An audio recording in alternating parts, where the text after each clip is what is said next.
They said Bitcoin would never work. They said it was a joke. But today, the world's most powerful companies, investment funds, and even governments are fighting to get it.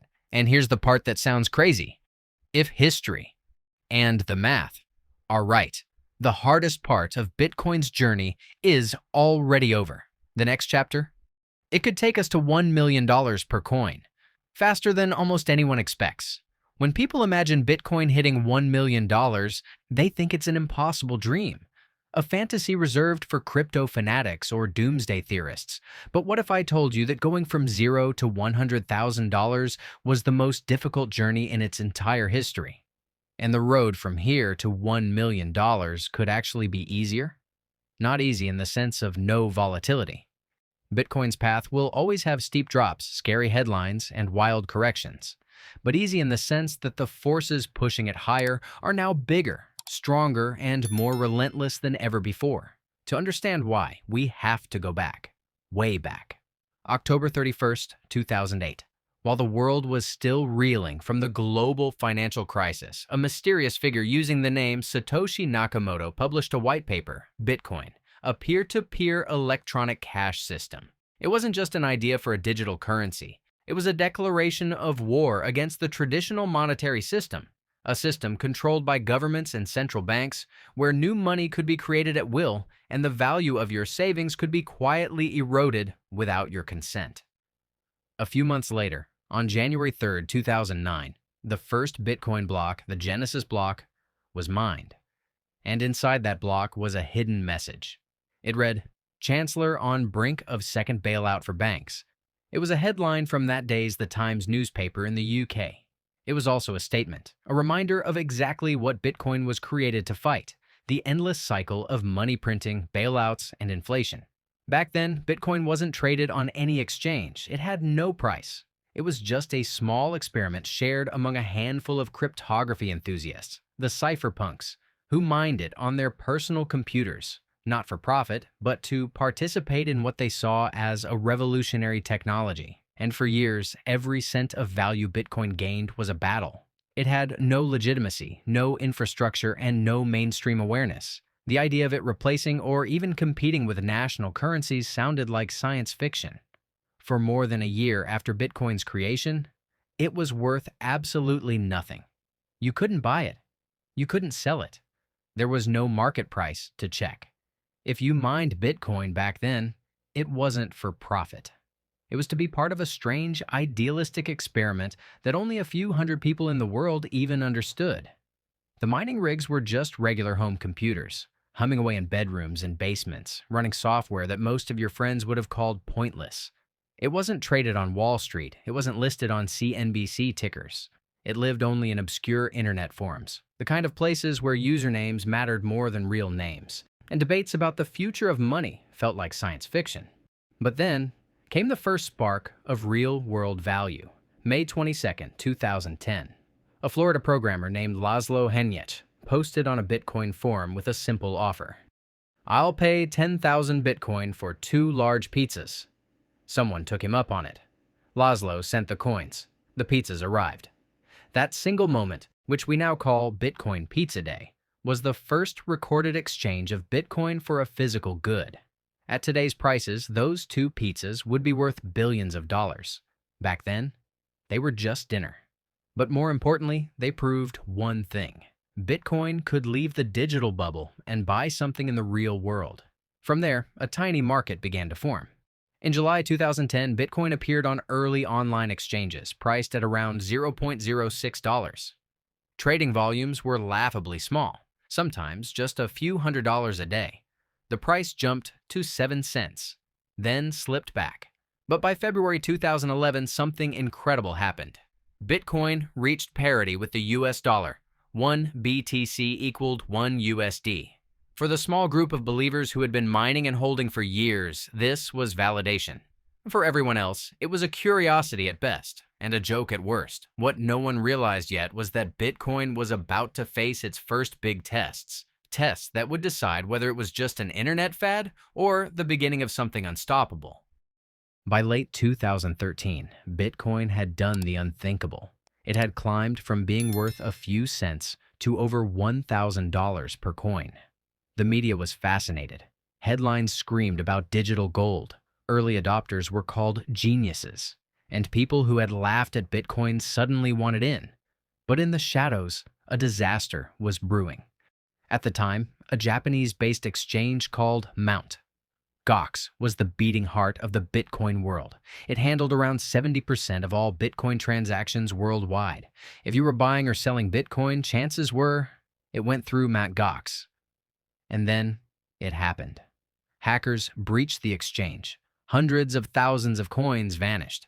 Estimates vary. Some say 650,000 BTC. Others put it closer to 850,000 BTC. Either way, it was catastrophic. Almost overnight, the price collapsed from over $1,000 to about $380. And over the following months, it slid further, eventually hitting lows near $150. For many, this was the end. News anchors and finance experts declared Bitcoin dead. They called it a scam, a bubble, an experiment that had failed. And honestly, it could have been. If the community had lost faith, if miners had shut down their machines, if no one had cared enough to keep the network alive, Bitcoin would have vanished into history, remembered only as a weird footnote from the early 2010s. But that's not what happened. Instead, a core group of believers doubled down. They kept mining. They kept building. And slowly, painfully, the price began to recover. By the end of 2017, Bitcoin reached $20,000. Then came another brutal crash, this time to under $3,000 in 2017-2018. And yet again, it climbed back. In 2021, it hit $67,000, only to fall below $16,000 the next year. Each cycle was the same: a massive rally, a brutal correction, and a recovery that set a new all-time high. But here's the thing. With every cycle, something else was happening. The infrastructure was getting better, security improved, and the people buying weren't just tech hobbyists anymore. They were serious investors, large funds, and eventually corporations. And that, more than price, is what changes everything about Bitcoin's future. For most of its life, Bitcoin was powered by individuals. Tech hobbyists, libertarians, risk-takers mining coins in spare bedrooms. But over time, something changed. The players got bigger, much bigger. One of the clearest signs came from MicroStrategy, a US-listed technology company that had nothing to do with cryptocurrency until its CEO, Michael Saylor, decided to make a radical move. After the pandemic, with the Federal Reserve printing trillions of new dollars, Saylor realized that holding large amounts of cash was like watching ice melt. The value was disappearing, so he started converting the company's cash reserves into Bitcoin. Not just a little, he went all in.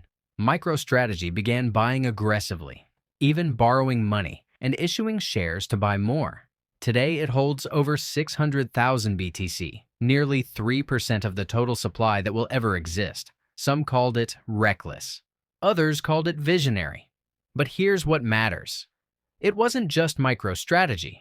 Other corporations joined in. Tesla added Bitcoin to its balance sheet. Coinbase, Marathon Digital, and even Mercado Libre have done the same. And governments? Yes, even they have entered the game. The United States now holds a significant strategic reserve of Bitcoin, much of it seized from criminal cases like the Silk Road Marketplace. Some countries have sold their seized coins. Germany famously did this in 2024, missing out on billions in potential gains, but others are beginning to see Bitcoin as a long-term store of value. If the largest economy in the world is openly holding Bitcoin, do you think other nations will ignore it? Or will they start building reserves of their own just in case? This shift from small players to global giants changes everything. Because now Bitcoin's price isn't just driven by retail traders on crypto exchanges, it's being driven by institutional demand, and that demand just got a turbo boost. In 2024, the first US spot Bitcoin ETFs launched. For the first time, investors could buy exposure to Bitcoin directly through the stock market, without setting up a crypto wallet or learning about private keys. And the adoption rate, faster than almost anyone predicted. When gold ETFs launched in 2004, it took them 2 years to reach $10 billion in assets. The Bitcoin ETFs hit that number in just 7 weeks. By the end of 2024, the total assets in Bitcoin ETFs had already surpassed those in gold ETFs, $129 billion versus $128 billion. Think about that for a moment. A 15-year-old digital currency outpacing a 5,000-year-old store of value in the race for investor money. And there's another twist. These ETFs are incredibly profitable for the companies that run them. BlackRock's flagship S&P 500 ETF charges a fee of just 0.03% per year. Its Bitcoin ETF charges 0.25%. That means even with less total money invested, the Bitcoin ETF can generate more revenue. Do you think BlackRock, the largest asset manager in the world, will be shy about promoting a product that earns them more money? Or will they push it to every corner of the market? Every asset in the world has a supply story. Real estate can be developed. Stocks can be issued. Gold can be mined. But Bitcoin? It has a hard cap. 21 million coins, not one more. Not ever. That fixed limit is enforced by code, and it's not just a static ceiling. The way new coins are released follows a strict schedule, one that makes Bitcoin scarcer over time. This happens through an event called the Halving. Roughly every 4 years, the reward that miners receive for validating transactions is cut in half. In 2009, miners earned 50 BTC for each block they mined. In 2012, that dropped to 25. In 2016, to 12.5. In 2020, to 6.25. In 2024, just 3.125. And it will keep halving until around the year 2140, when no new Bitcoin will be created. The effect? With each halving, the rate at which new coins enter the market slows dramatically. Meanwhile, demand, especially now with institutions, ETFs, and even governments, continues to grow. It's basic economics. When supply shrinks and demand rises, price pressure builds. In the early days, this was a slow burn. Back then, a halving barely made the news outside of crypto circles. Today, it's front-page material for major financial media. Why?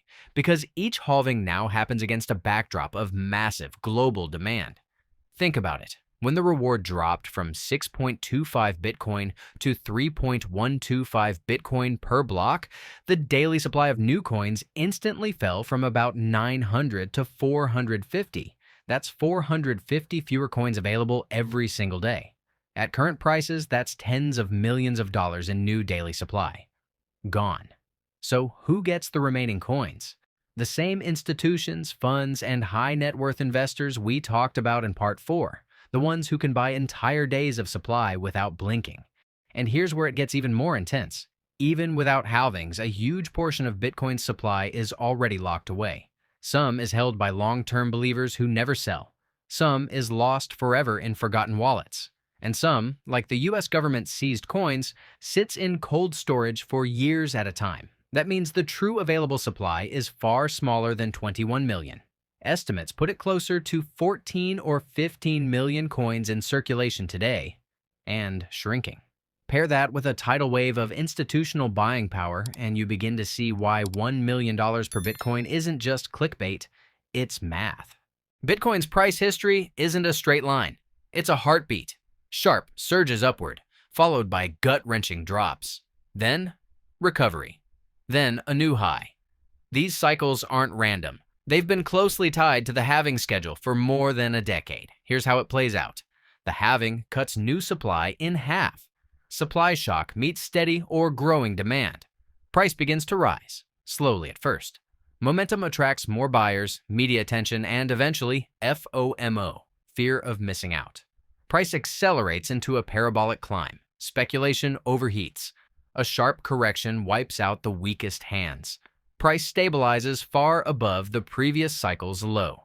This has happened in 2012, 2016, 2020, and is already unfolding after the 2024 halving.